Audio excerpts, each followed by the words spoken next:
Halo, salam sejahtera bagi kita semua. Jumpa lagi bersama saya, Romo Blasis Oladoren, di acara Bincang Ringan dengan Komisi Komunikasi Sosial. Ya, saudara-saudari, kali ini kita akan bincang ringan bersama dengan Komisi Kerasulan Kitab Suci, bersama saudara kita, Tony Daci. Ya, Pastor.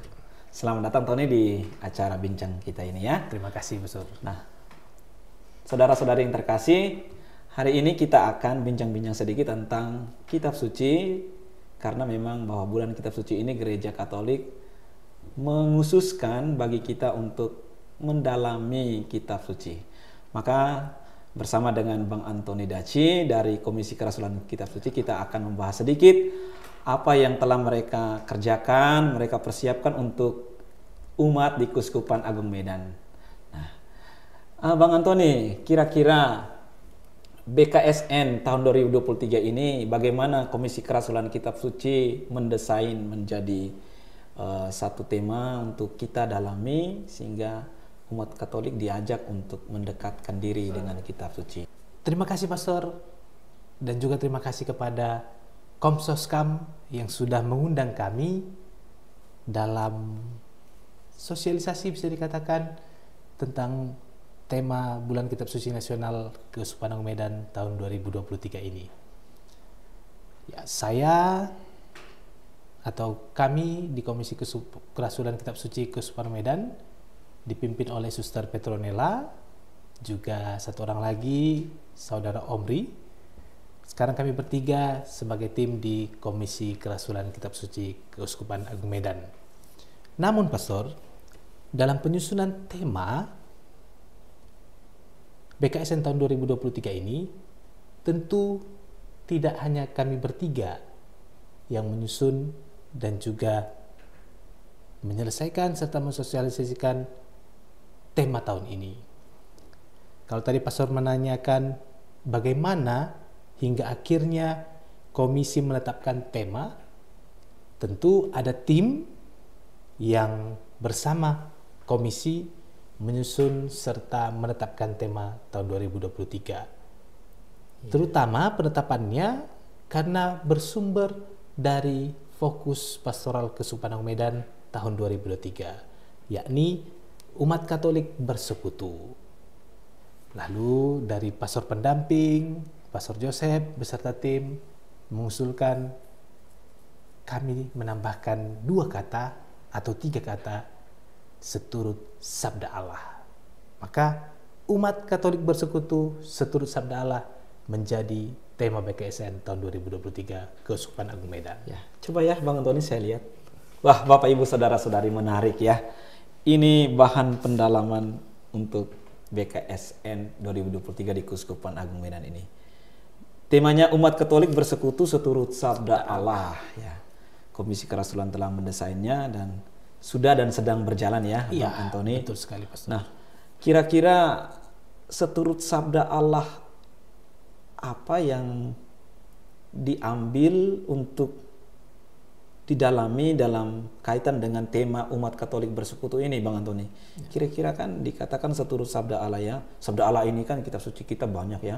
Dari kitab ini, kitab ini, kitab ini. Kira-kira dari kitab-kitab apa saja sih yang mau diambil oleh Komisi Kerasulan Kitab Suci untuk umat dalam BKSN ini? Baik, Pastor. Seturut sabda Allah, benar seperti yang Pastor katakan, berarti berlandaskan kitab suci. Memang fokus pastoral Keuskupan Agung Medan menerangkan kata bersekutu dari kitab suci Perjanjian Baru.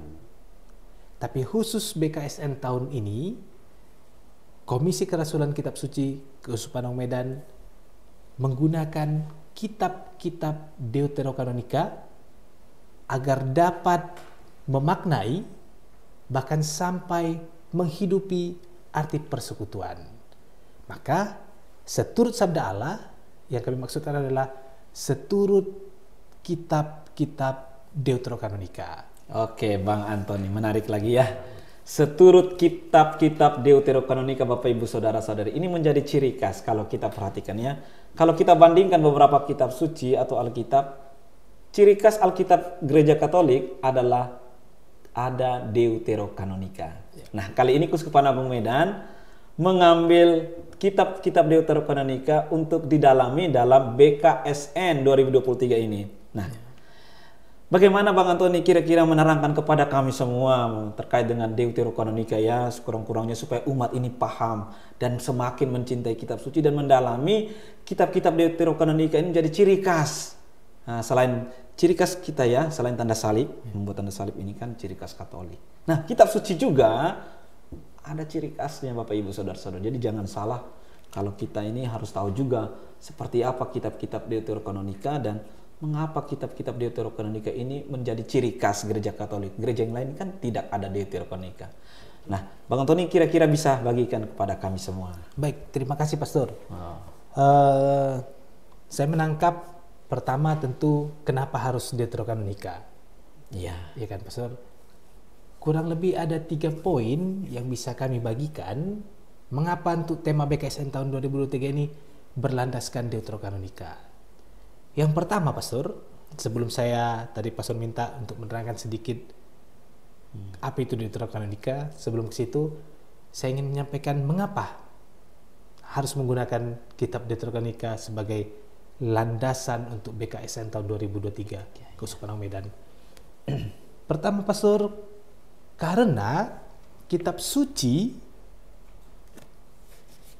untuk umat Katolik yang berbahasa Simalungun atau di daerah Simalungun sekitarnya sudah terbit. Begitu juga kitab suci berbahasa Pak-Pak. Ya, coba kita tunjuk sama umat dulu ya. Saya pegang ini, Bang Tan tunjuk.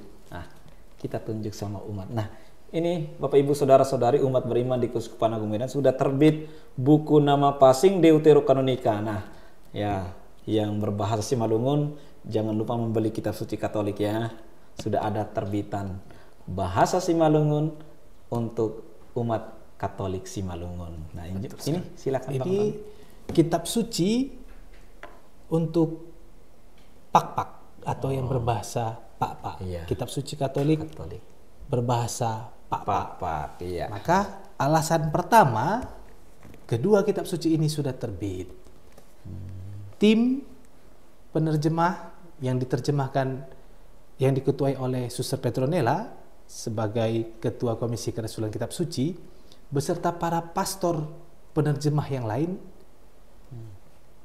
kurang lebih 5 tahun berjuang, bekerja sama Pastor, agar kitab suci baik berbahasa Simalungun pun berbahasa Pak-Pak ini selesai diterjemahkan dan akhirnya diterbitkan.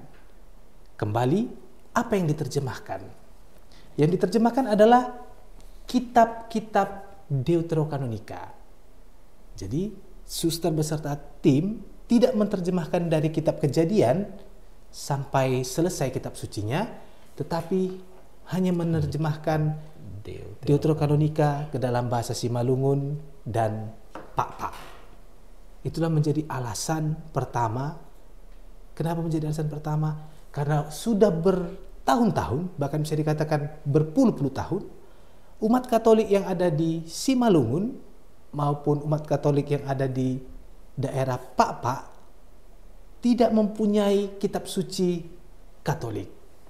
Kita tahu istilah kitab suci Katolik, kalau untuk kitab suci yang kita gunakan selama ini adalah kitab suci yang ada Deuterokanonika di dalam Alkitabnya, sehingga kita sebut dengan kitab suci Katolik. Jadi bertahun-tahun, berbelas tahun ataupun berpuluh tahun, umat Katolik yang ada di Simalungun maupun Pak-Pak tidak mempunyai kitab suci Katolik. Mereka menggunakan kitab suci berbahasa Simalungun dan kitab suci berbahasa Pak-Pak yang diterbitkan oleh LAI tanpa Deuterokanonika. Jadi alasan pertama mengapa BKSN tahun ini berlandasan kitab-kitab Deuterokanonika, sekali lagi untuk mensosialisasikan Deuterokanonika terutama kepada umat beriman yang menggunakan bahasa Simalungun dan juga Pak-Pak, karena sudah sangat lama mereka tidak mempunyai atau tidak membaca kitab Deuterokanonika ini, Pastor. Itu alasan pertama. Alasan kedua, Pastor, kita juga sudah tahu mungkin bahwa Alkitab sudah mengalami beberapa kali perubahan terjemahan. Saat ini Alkitab terjemahan baru yang kedua atau sering disingkat dengan TB2 sudah terbit dan sudah dapat dibeli, dibaca oleh umat beriman.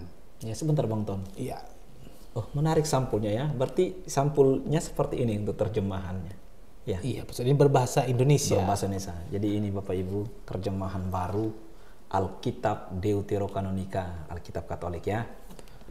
Nah, karena sudah terbit, maka sebagai langkah awal dengan terbitnya kitab suci terjemahan baru ini, langkah awal juga kita kembali mengenalkan Deuterokanonika kepada umat beriman melalui pendalaman BKSN tahun 2023 ini, Pastor.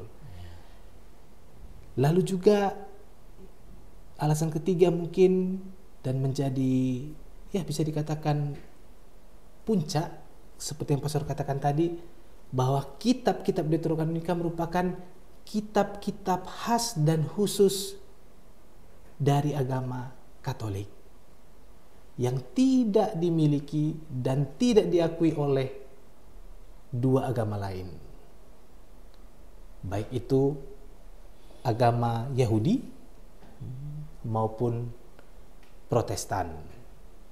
Yahudi hanya mengakui kitab suci mereka, terutama Perjanjian Lama, hanya protokanonika, yakni dari kitab Kejadian sampai Maleaki. Sedangkan Katolik mengakui Perjanjian Lama merupakan kumpulan dari dua bagian, satu protokanonika dari Kejadian sampai Maleaki, dan juga Deuterokanonika dari Tobit sampai kitab kedua Makabe. Bagaimana dengan gereja Kristen atau yang sering dikenal dengan Kristen Protestan? Mereka mengikuti tradisi kitab suci Ibrani atau kitab suci agama Yahudi. Maka mereka hanya mengakui kitab suci Perjanjian Lama itu hanya dari Kejadian sampai Maleaki, atau yang kita kenal dengan sebutan protokanonika. Demikian kira-kira Pastor alasan mengapa. Dan tentu ikut Perjanjian Baru juga ya. Iya. Hanya mereka tidak menggunakan Deuterokanonika. Mereka itu yang tidak menjadi berbeda dengan betul, kita. betul Nah, sekali, Pastor. menarik ya Bang Antoni. Oke, kita lanjut kepada tema kita BKSN 2023 di Keuskupan Agung Medan ini dengan tema umat Katolik bersekutu seturut sabda Allah. Kira-kira selama bulan kitab suci ini, artinya selama bulan September, tentu KKS, Komisi Kerasulan Kitab Suci, telah membuat tema-tema tertentu ya untuk didalami oleh umat di seluruh Keuskupan Agung Medan ini. Kira-kira apa saja tema yang ingin disampaikan di setiap minggunya ya, untuk didalami? Bisa juga Bang Antoni bagikan kepada umat Allah. Baik, terima kasih Pastor. Ya, Bapak Ibu Saudara-saudari sekalian tentu sudah menjalani pendalaman pertama atau subtema pertama dari bulan kitab suci ini. Maka sebagai jawaban dari pertanyaan Pastor tadi, subtema pertama adalah teman seperjalanan. Teman seperjalanan, iya Pastor. betul. Teman seperjalanan, dan landasan kitab sucinya itu dari kitab Tobit bab 5 ayat 4 sampai 5, 11 sampai 13 dan ayat 15 sampai 23. Subtema kedua yang mungkin akan kita dalami dalam minggu ini, subtemanya berjudul terlibat memperhatikan orang miskin. Subtema ketiga persahabatan sejati, dan subtema keempat peranan perempuan dalam persekutuan.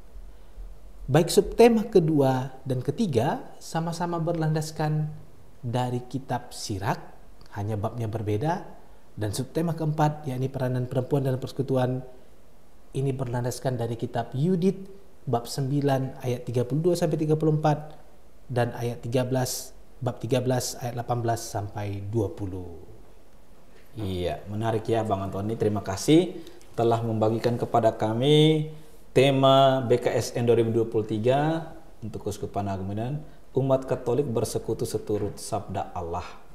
Nah, kira-kira Bang Antoni, apa yang mau Bang Antoni sampaikan kepada kami, termasuk saya juga ya sebagai pastor yang juga harus selalu membaca kitab suci, apalagi dalam kebersamaan dengan Keuskupan Agung Medan, kita diundang untuk mendalami secara bersama-sama sub-sub tema tadi. Ya, betul. Nah, ini menarik supaya umat Allah juga tahu bahwa begitu kaya kitab suci kita ini, apalagi dengan ciri khas yang akan kita dalami sepanjang bulan kitab suci nasional di bulan September ini. Saya yakin melalui Komisi Kerasulan Kitab Suci kita diajak untuk semakin dekat. Apalagi ciri khas juga ya, mungkin Bang Tony bisa bagikan kepada kita bahwa BKSN selalu diadakan pada bulan September karena satu tokoh ya Bang Tony ya. Iya, betul. Kira-kira tokoh siapa itu ya? Mungkin umat Allah belum semua mengetahui. Tokoh yang sangat kita kagumi, terutama dalam dunia kitab suci, yakni Santo Hieronymus. Santo Hieronymus, Bapak Ibu Saudara-saudari. Bang Tony, kira-kira bagaimana dengan Santo Hieronymus ini? Supaya Bapak Ibu Saudara-saudari umat Allah di Keuskupan Agung Medan ini juga tahu ternyata Santo Hieronymus ini tokoh penting, sehingga kita juga akhirnya mengenang dia dan ikut ambil bagian dalam geraknya di bulan September. Baik, singkatnya Pastor, Santo Hieronymus merupakan tokoh yang menerjemahkan kitab suci dari kitab Kejadian sampai kitab Wahyu kepada Yohanes ke dalam bahasa Latin. Sebutan itu dikenal dengan sebutan kitab Vulgata. Vulgata. Maka Perjanjian Lama terdiri dari Protokanonika dari bahasa Ibrani dan juga Deuterokanonika dari bahasa Yunani. Lalu Perjanjian Baru dari bahasa Yunani. Keseluruhannya diterjemahkan oleh Santo Hieronymus ke dalam bahasa Latin. Hasil terjemahan ini, kitab suci ini, itulah yang disebut dengan sebutan tadi, yakni Vulgata. Dari Vulgata tersebut, akhirnya kita bisa memiliki kitab suci Katolik berbahasa Indonesia. Maka cukup besar jasa Santo Hieronymus dalam mendekatkan umat beriman kepada kitab suci. Bayangkan Pastor, bila tidak ada Santo Hieronymus, mungkin kita sampai saat ini tidak membaca kitab suci dengan bahasa yang kita kenal. Mungkin kita berjuang ya. Itulah ilham Roh Kudus, Iya. Bang Antoni. Yang menarik Bapak Ibu Saudara-saudari bahwa Santo Hieronymus ini terkenal dengan satu semboyan ya. Ya, betul Pastor. Tidak mengenal kitab suci, Tidak tidak mengenal mengenal Kristus. Kristus. Maka kita juga harus berjuang dan tetap semangat untuk membaca kitab suci. Ya, untuk Bang Antoni, kira-kira apa yang mau disampaikan melalui Komisi Kerasulan Kitab Suci kepada kami, umat Allah, Bapak Ibu Saudara-saudari yang menyaksikan acara ini, supaya ada sesuatu yang mereka hayati sepanjang hidup mereka, karena kitab suci ini salah satu sumber iman kita sebagai orang Katolik. Kira-kira terkait dengan bulan kitab suci ini, apa yang mau disampaikan Komisi Kerasulan Kitab Suci kepada kami, kepada kita semua? Baik Pastor. Di salah satu kegiatan komisi, yakni kursus di salah satu tempat biara, ada tulisan saudara yang baik adalah saudara yang dekat dengan doa. Tentu saja doa yang berlandaskan dari kitab suci, bila kita perdalam atau kita improvisasikan sedikit, saudara yang baik adalah saudara yang dekat dengan kitab suci.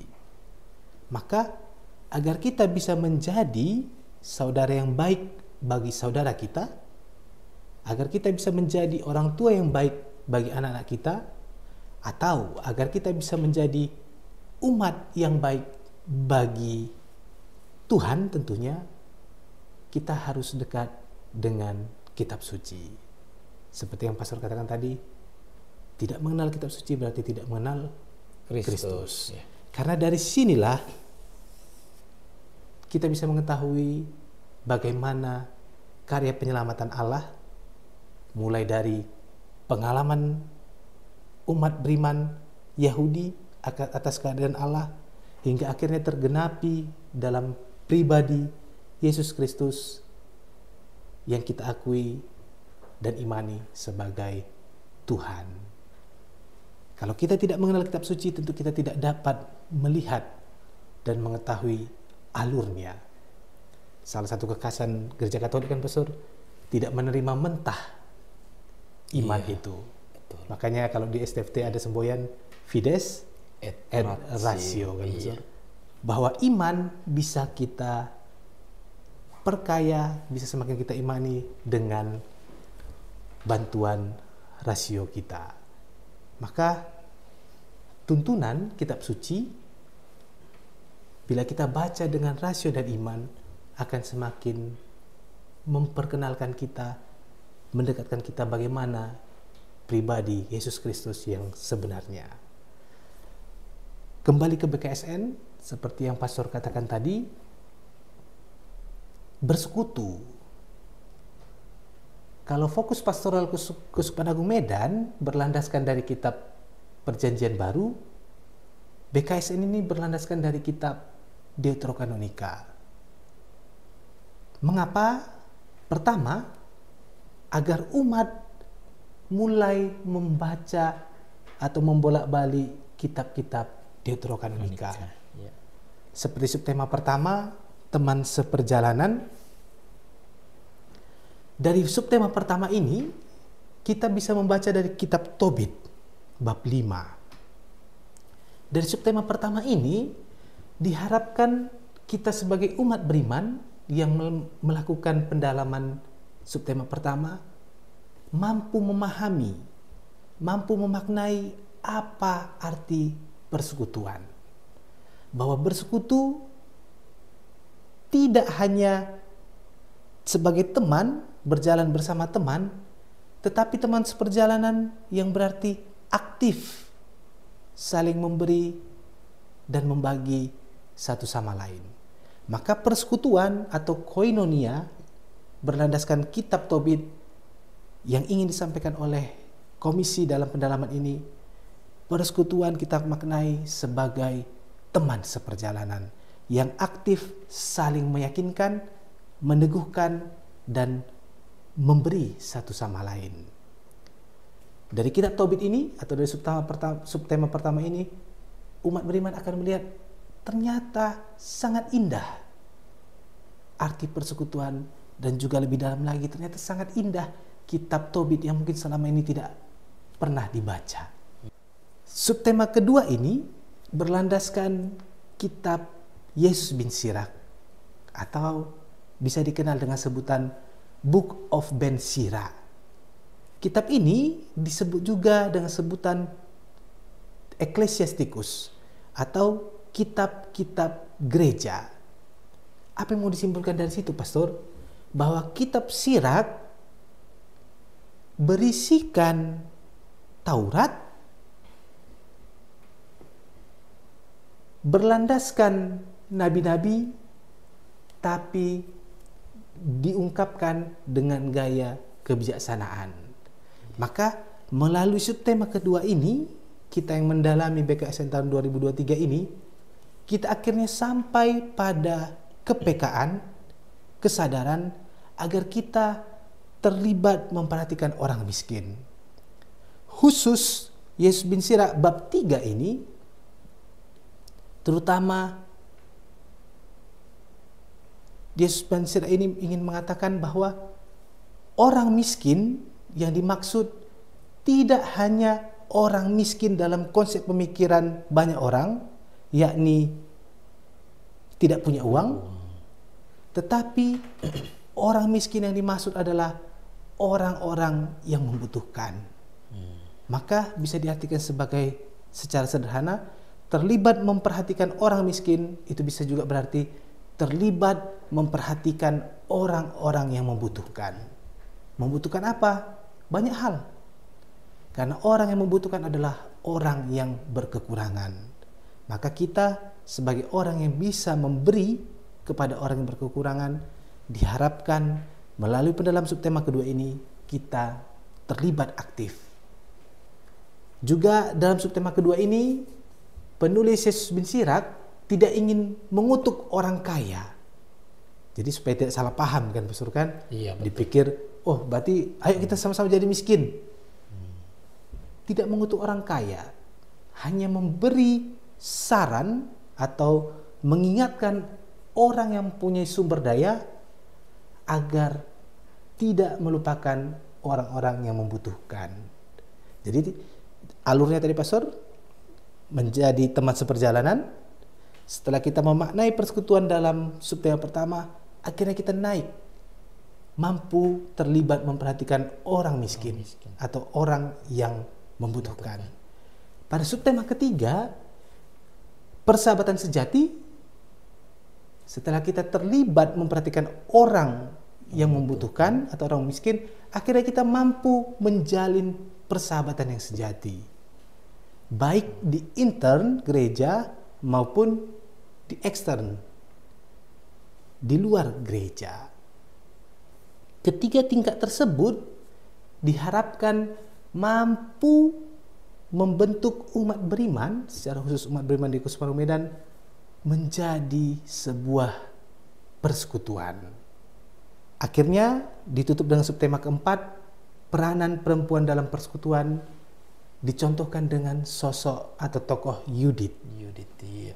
Berawal dari pertanyaan ketika kami sedang kumpul menyusun bahan ini, kita sudah menemukan 3 subtema pertama. Teman seperjalanan, terlibat memperhatikan orang miskin, persahabatan sejati. Lalu ada pertanyaan, kira-kira siapa tokoh dari Deuterokanonika yang bisa menunjukkan atau dari perjalanan hidupnya kita mampu melihat ketiga tema ini ada dalam dirinya. Persekutuan itu lekat pada dirinya. Maka setelah bersama bersharing, berembuk bersama pastor pendamping, Pastor Joseph, juga ketua komisi, Suster Petro, akhirnya kami munculkanlah sosok Yudit. Ya.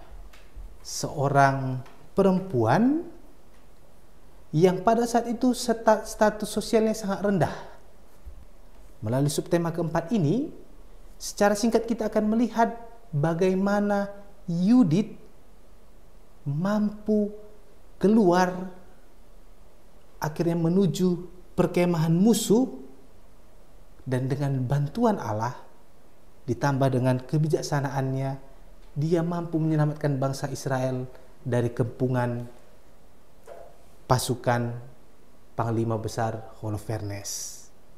Dengan kebijaksanaannya dia mampu memperdaya Holofernes yang akhirnya mabuk dan tidak dapat mengendalikan dirinya, dan disitulah dengan bantuan dan kekuatan dari Tuhan, Yudit berhasil menyingkirkan Holofernes. Iya. Maka dari tokoh Yudit ini kita bisa memberi contoh bahwa Yudit keluar dari dirinya karena cintanya yang sangat besar kepada bangsa dan Allahnya. Dia mampu menjadi teman seperjalanan, dia mampu terlibat memperhatikan orang miskin, dan akhirnya dia mampu menciptakan persahabatan yang sejati. Ya. Demikian kira-kira Pastor. Wah, menarik sekali ya, sudah panjang lebar Bang Antoni menerangkan kepada kita semua, Bapak Ibu Saudara-saudari umat beriman di Kuskupan Agung Medan yang ikut ambil bagian dalam acara kami ini. Kiranya acara ini bermanfaat bagi kita semua, terutama umat beriman di Kuskupan Agung Medan, untuk semakin mengenal kitab suci, terutama kitab Deuterokanonika.